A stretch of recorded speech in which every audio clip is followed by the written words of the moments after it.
আমার অনুমতি ছাড়া আপনি আমাকে স্পর্শ করবেন না। নতুন বউয়ের মুখে আমার কথা শুনে সাকিব অবাক হয়ে বলল, কেন? তুমি তো আমার বিয়ে করা বউ, তাহলে স্পর্শ করতে পারবো না কেন? কারণ আমি আপনাকে নিজের স্বামী হিসাবে মেনে নেইনি। আমার ভাইয়ার কাছে নাকি আপনি পৃথিবীর সবথেকে ভালো ছেলে। আপনার মতো ছেলে নাকি এই দুনিয়ায় আর একটাও নেই। জানি না কি মন্ত্র দিয়ে ভাইয়াকে কাবু করেছেন, আর সেজন্যই ভাইয়া আমাকে আপনার সাথে বিয়ে দিয়েছেন। শালার বয়ফ্রেন্ডও ছিল না যে তার সাথে পালিয়ে যাব, তাই বাধ্য হয়েই বাবার মতো ভাইয়ার দিকে তাকিয়ে বিয়েটা করেছি। তবে আপনাকে আমার পছন্দ হয়নি একেবারে। আপনি যদি আমাকে ছোঁয়ার চেষ্টাও করেন তাহলে আমি চিৎকার করব। আমি সবার কাছেই অপছন্দনীয়। তোমার কাছে পছন্দনীয় হওয়ার কোনো কারণ নেই। তবে ভয় নেই, আমি তোমাকে ছোঁয়া তো দূরের কথা, তোমার সাথেও থাকবো না। তুমি এখানে তোমার নিজের ইচ্ছা মতোই থাকবে, কেউ কিছু বলবে না। আমি ড্রয়িং রুমে গিয়ে ঘুমোচ্ছি, অনেক রাত হয়েছে, তুমি ঘুমিয়ে পড়ো। এই বলেই রুম থেকে বের হয়ে গেল সাকিব। ইভা মনে মনে ভাবছে, যাক বাবা, হাঁপ ছেড়ে বাঁচলাম। তারপর হামি দিয়ে সে নিজে নিজে শুয়ে পড়ল। সাকিব ড্রয়িং রুমের সোফায় এসে শুয়ে থাকে। আজ যেন খুব কাঁদতে ইচ্ছা করছে তার। তবে নিজেকে এক মুহূর্তে অনেক বড় অপরাধী মনে হচ্ছে। শুধু শুধু একটা মেয়ের জীবন নষ্ট করলাম। যে মেয়েটা আমাকে চায় না তাকে বিয়ে করলাম। কি দরকার ছিল বিয়ে করার? একাই তো ভালো ছিলাম। মেয়েটার জীবন এভাবে নষ্ট করে দেওয়ার কোনো অধিকার আমার নেই। এইসব ভাবতে ভাবতে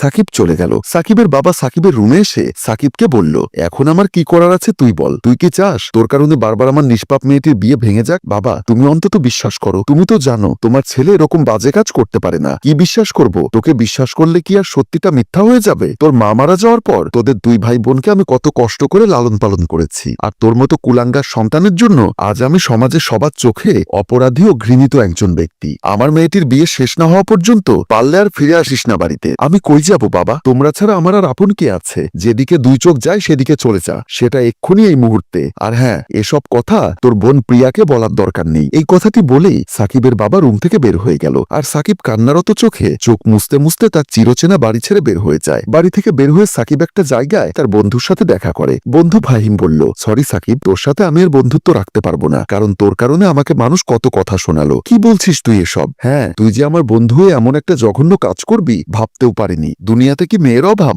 শেষ পর্যন্ত তুই একটা বিবাহিত বয়স্ক মহিলার সাথে নোংরামি করলি। বন্ধুর কথায় সাকিব বেশ অবাক হয়ে বলল, আমি মনে করেছিলাম এই পৃথিবীতে কেউ বিশ্বাস না করলেও বন্ধু হিসাবে তুই আমাকে বিশ্বাস করবি, পাশে দাঁড়াবি। তুই বিশ্বাস কর, আমি এমন কিছু করিনি। সব আমার নামে মিথ্যা অপবাদ। উনি ওনার দোষ ঢাকার জন্য আমার উপর দোষ চাপিয়ে দিল। হয়েছে ভাই, আর শাক দিয়ে মাছ ঢাকতে যাস না। এটাতে সত্যিটা মিথ্যা হয়ে যাবে না। আমি দুঃখিত রে, আমার সাথে আর যোগাযোগ করার চেষ্টা করিস না। এই বলে ফাহিম সেখান থেকে চলে যায়। সাকিবের চারিদিকটা যেন শূন্যে ভরে গেল। আজ সে দোষ না করেও দোষী। সাকিব শেষমেশ তার প্রিয় ভালোবাসার মানুষ রেশমির সাথে দেখা করে। সাকিব বলল, তুমি কল দিবে বলে কল দাওনি কেন? ফোন দিচ্ছি রিসিভ করছো না কেন? হ্যাঁ, তাও শেষ পর্যন্ত এসএমএসটা পেয়ে আসলাম। আসার বা দেখা করার কোনো ইচ্ছা ছিল না। আবার ভাবলাম যা বলার সামনাসামনি বলি, তাই আসলাম। ওমা, হঠাৎ এমন কথা কেন বলছো তুমি? শোনো, আজ থেকে তোমার সাথে আমি আর রিলেশন রাখতে চাই না। এমন একটা কাজ তুমি করবে আমি তা কখনো ভাবিনি। তুমি এসব কি বলছো? পাগল হয়ে গেছো নাকি? কোথায় আমার বিপদে তুমি পাশে দাঁড়াবে? আর তুমিও সবার মতো ভুল বুঝছো আমাকে? লজ্জা করলো না নিজের থেকে বয়সে অনেক বড় একটা মহিলার সাথে অবৈধ সম্পর্কে জড়াতে? কতটা নিচু হলে মানুষ এমন একটা জঘন্য কাজ করতে পারে? আরে রেশমি, সবাই না হয় আমার সম্পর্কে জানে না তাই এমনটা বলছে, কিন্তু তুমি তো আমার সম্পর্কে সব জানো, আমাকে চেনো, আমি কেমন প্রকৃতির মানুষ। তারপরেও এমনটা বলতে পারছো তুমি? তোমার সাথে এতদিনের ভালোবাসা, তাও তোমার গায়ে স্পর্শ করেছি কোনোদিন? আমি তোমার সাথে এমনটা করিনি কোনোদিন। তার ভেতরে আমার থেকে বয়সে বড় একটা মহিলার সাথে এটা করব কি করে ভাবলে তুমি রেশমি? ওই মহিলার কাছে পেয়েছো তাই হয়তো আমার কাছে খোঁজোনি। আমি আর কোনো কথা শুনতে চাই না। ভবিষ্যতে ভুল করেও তুমি আমার সাথে যোগাযোগ করার চেষ্টা করবে না, খবরদার। এ কথা বলে রেশমি চলে যায়। সাকিব আর কিছুই বলে না। চারিদিকটা যেন অন্ধকার হয়ে গেল নিমেষেই। সব আপনজন তার কাছ থেকে দূরে সরে গেল। বেশ কিছুদিন কেটে গেল। সাকিব অনেক কষ্টে একটা অফিসে ছোট কাজ পেল, আর সেখানকার অফিসের বসের সাথে সাকিবের বেশ ঘনিষ্ঠ সম্পর্ক হয়ে উঠেছে। বস বাবু একদিন বলল, ভাই সাকিব, তোমাকে দেখলে মনে হয় না তুমি এরকম অফিসে চাকরের কাজ করার মতো ছেলে। কোনো না কোনো সমস্যা তো আছেই। স্যার, এটা দিয়ে আমার চলবে। আমি কোনো রকম জীবন পার করে দিব, কোনো সমস্যা হবে না। যেখানে আমার ব্যথাটা বাবা মাই বোঝেনি,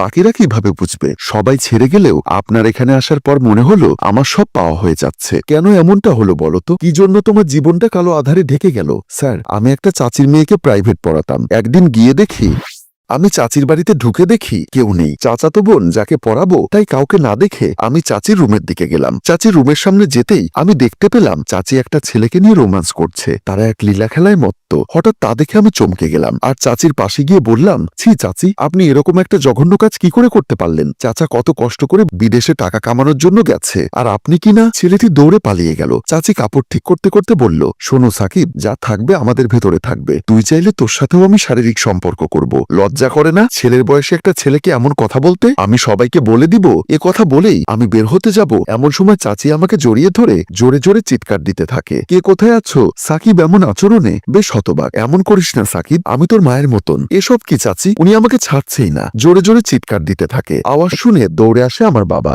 বাবা ভেতরে যেতেই চাচি আমার বাবাকে বলল, বড় ভাই আমাকে বাঁচান, আপনার ছেলে আমার ইজ্জতে হাত দিতে চেয়েছে, আমি না বলাতে আমাকে হুমকি দিচ্ছে। আমার বাবা এসব কথা শুনে রেগে আমার গালে জোরে একটা থাপ্পড় দিয়ে বলল, তোর মতো সন্তান কেন আমার ঘরে জন্ম নিল, যে মায়ের মতো চাচির দিকে নজর দেয়? বাবা বিশ্বাস করো, এসব মিথ্যা। চাচি আমাকে ফাঁসাচ্ছে। তুই চুপ কর বোন, আমি ওকে বাড়িতে নিয়ে যাব, ওকে আমি আমার বাড়ি থেকে বের করে দিব। এই বলে বাবা আমাকে টেনে নিয়ে চলে আসে।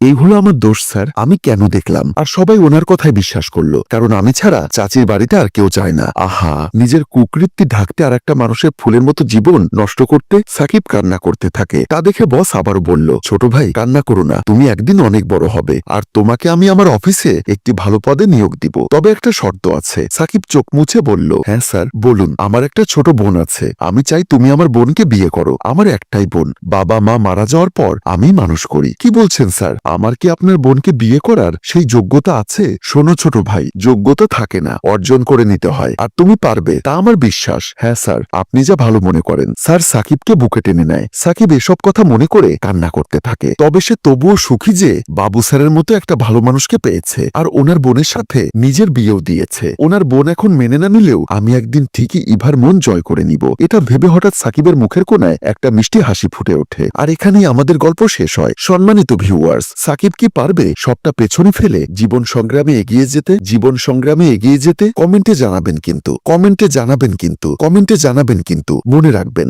আপনার সব পাপ কাজের হিসাব একদিন দিতে হবে। তখন কি নিজেকে বাঁচাতে পারবেন? তাই সাবধান হন আর সুন্দর সমাজ গড়ে তুলুন। গল্পটির ভাবনায় হাশেম রাজু, পরিচালনায় এইচ এম কানন ও চিত্রগ্রহণ ইপ্তি হুসাইন।